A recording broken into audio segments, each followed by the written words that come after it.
Hey everybody, welcome back to my channel, Stronger Than Dialysis. My name is Diana. I am a peritoneal dialysis patient. I have been on peritoneal dialysis for a little over a year. I am here today to tell you my story and why I chose to do this channel. So, in my introduction, I did fail to tell you that I am a peritoneal dialysis patient and I do work full time. So, I want to post on this channel at least once a week, as I can. Being on dialysis, you do get tired and you don't feel very well. This past week, I didn't feel so great. So, I wanted to post on Saturday, but that didn't happen. So, here I am today. But I wanted to share a story with you that I learned. It was a story about a man. He was walking along a beach, and on the beach there was a bunch of starfish just all over the beach. And he was walking down the beach, and he would pick up a starfish and he'd throw it back in the water, walk a little ways, pick up another one and throw it back in the water. And there was tons of them, tons of starfish all on the beach. And there was a little girl on the beach, and she asked the man, why are you doing that? Why are you picking up one and throwing it in and picking up another and throwing it in? The man said, because I want to make a difference. I just want to help one of these out. And she's like, but there's so many. There are so many. However, you're going to make a difference. And he said, watch, look. So he went down, grabbed one starfish, threw it in the ocean. And he said, I just made a difference for that one right there. See? And as I pick up another one and I throw it back in the water, I was able to make a difference in that one. I can't make a difference for all of them, but each little one that I can make a difference, I will make a difference for. So that's why I want to make this channel, because I know that dialysis is not easy. I'm not here to tell you about, the science of dialysis or, cleaning your area right or learning to eat right, and which all those things are good, and there's a lot of channels out there. But my goal on this channel is just to get you to a place where you have a place of community, a place where we can meet, where we can chat, where we can meet up and just have a good time as dialysis patients. And it's just a community of knowing that you're a dialysis patient or you're a caretaker of a person on dialysis. Caring for someone on dialysis is not easy. It is a challenge at times. So today what I wanted to share with you about is how my kidney story started. And it started back in 2005. My dad was already on dialysis and my mom was on dialysis as well.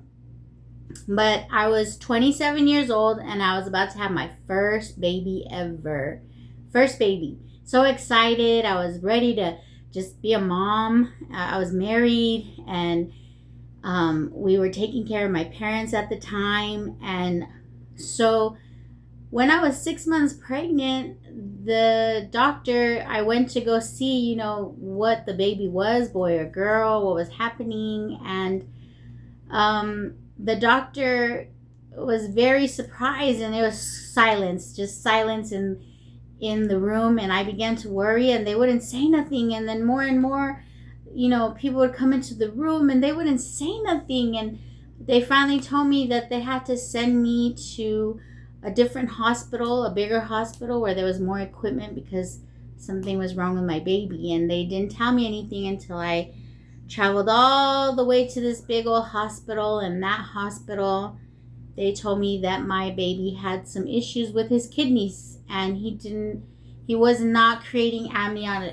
amniotic fluid within, my belly. So he was in my stomach as, he was in there they called it like he was a jackknife inside my belly. And, and I'm a person of faith. I do believe strongly in God, and I'm not here to preach at you or tell you, always believe in God and, all this stuff. No, but this is a story that really made me wonder about God and everything. But so my son, they told me, was not going to survive, that he would not live. He was going to be stillborn. And they asked me at that time, they said, do you want to terminate your pregnancy at this time? And I said, no, I will carry the baby full term. So the whole time I was just, in shock, wondering, is this really happening? Am I going to have this baby? And then the day came where I had my baby, and he was a boy. And I had to have a C-section. They had to induce, my labor, and I had the baby.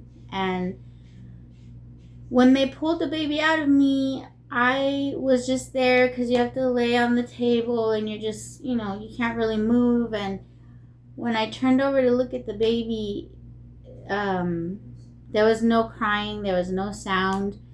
And he took a deep breath. He went, and I said, oh my gosh, he's still alive. And I said, bring him to me. And they brought him over to me, and they laid him on my face, and I could feel how soft he was. And I was just like, man, I told him, I said, I'm so sorry you're not going to stay here with me, but I love you so much, and I'm so sorry. And he took 2 last breaths, and he was gone. And I had 15 whole minutes with my son. He was alive. And they later found out that his kidneys, they weren't developed correctly. They did tell me that there was nothing they could do about it. And I was very sad. I was really sad about this. I battled within myself. I cried and I cried, and it was just unbelievably hard. And I thought to myself, there has to be something they could do. And at the time, I knew that my parents were on dialysis, and they said about kidneys. So I was like, do babies do dialysis? Do babies get transplants? How does this work? And I was just asking tons and tons of questions. And, they said there was nothing they could do for my baby. And so it was a very, very hard time, very rough time. And so I, was still a caregiver at the time for my parents. So I still had to keep going on, and it was very difficult. And then just 3 short months later, my dad passed away unexpectedly.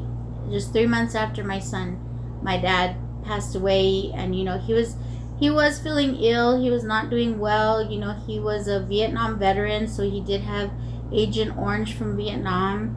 So his disease had progressed much faster. He had just turned 59 years old, and he was, he looked much older than what he was.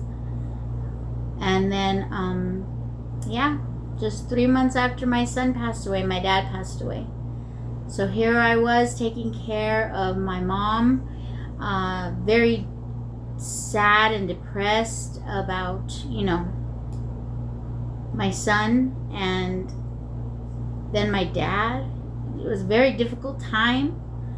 And while I was taking care of my mom, she fell down. And that's one thing I didn't understand until now that I'm a dialysis patient, is how weak your body gets, your muscles, how weak they get. And my mom was walking out of a house, and she happened to trip on something, and she fell, and she got these diabetic ulcers on her leg.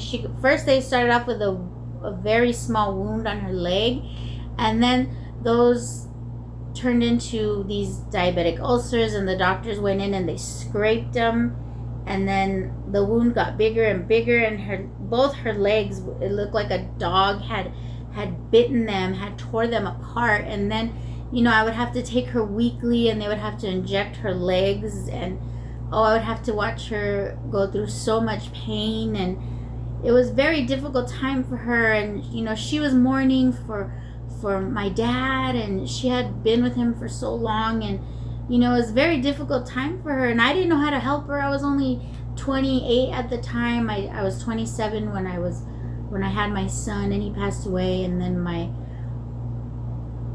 dad passed away 3 months later. And then my mom, I was trying so hard to help her, and I didn't know how to help her. I didn't really know. I was kind of walking in a fog of, depression, and not knowing how to help her. And, just walking on eggshells sometimes. Just, anytime I saw a baby, I would get like, sad. It would break my heart. And,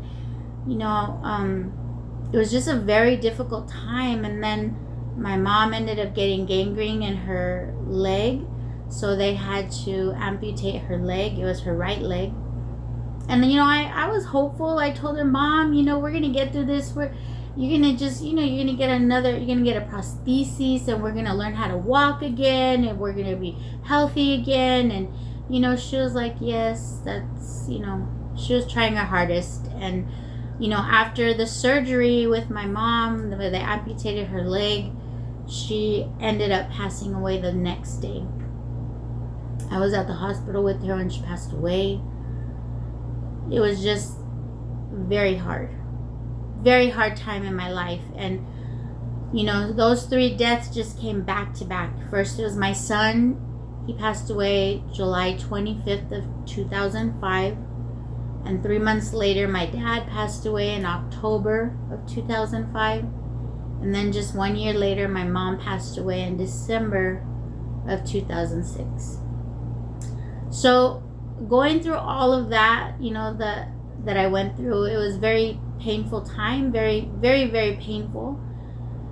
And all of that contributed to the failing of my kidneys. And I didn't even know that. I had no clue. I was trying to even just survive life. I was trying to, get myself up and get up every day and try to keep moving forward. And I was still married at the time, and it was a very difficult time. But all of those things, the stress, the grieving, it was very difficult. And during that time I had high blood pressure, diabetes, and I couldn't even focus on taking care of myself because I was trying to even just get through grief. Grief is painful. It's so raw when it first happens, and just going through all that stuff was very difficult. But I'm here to tell you that even though you're going through a difficult time, you may be grieving. You may be grieving your own life because what you were before dialysis is no longer who you are. You may be losing muscle strength. Dialysis causes us to lose the strength in our muscles. You may have had big dreams to be something, and now you question yourself, like, what can I do now? What am I even gonna live? Am I gonna survive?